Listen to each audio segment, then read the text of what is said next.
Southwest is vowing to return to a state of normalcy. The airline releasing a statement saying it plans to return to, quote, normal operations with minimal disruptions by tomorrow.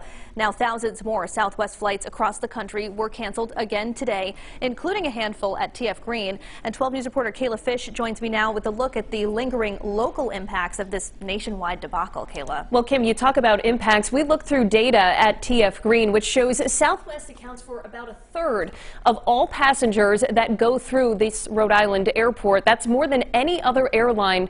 So what's going on with the company, no doubt, will have a big local impact. Now, for days, the majority of Southwest flights in and out of TF Green have been canceled, but today we began to see some improvements. These days, it's a rare sight.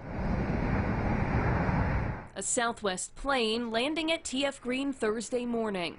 We hadn't heard that our flight was canceled, so we showed up and got on with no problems, and our plane left on time.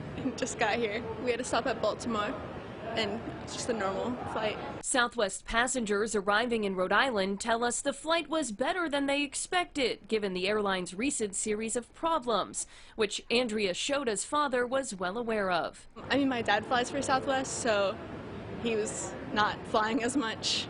Her dad, a Southwest pilot, one of many stuck and stranded as a winter storm overwhelmed the airline's operations.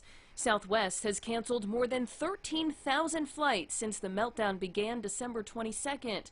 Another 2,300 canceled nationwide Thursday, about 60% of its schedule. We love Southwest. We've flown for years, and hopefully they get this straightened out, but they really messed up.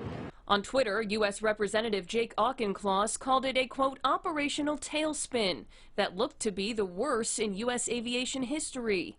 His fellow Massachusetts lawmaker, Senator Ed Markey, also blasting the airline this week, calling on Southwest to compensate passengers accordingly. Every day, nothing.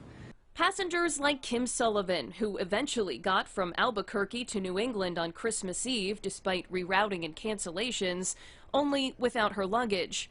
She and her bags reunited at TF Green Thursday, nearly a week into her trip. I never thought I'd see this.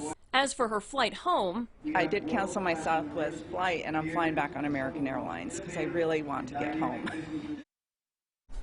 Now, Kim, a handful of the people I spoke with today described themselves as loyal Southwest customers and said that they would fly Southwest again in the future. And I know the federal government has said that they plan to hold the airline accountable. That's right. The chair of the Senate Committee on Commerce, Science, and Transportation says that panel will be investigating the causes of the Southwest flight cancellations. All right, Kayla Fish, thank you so much.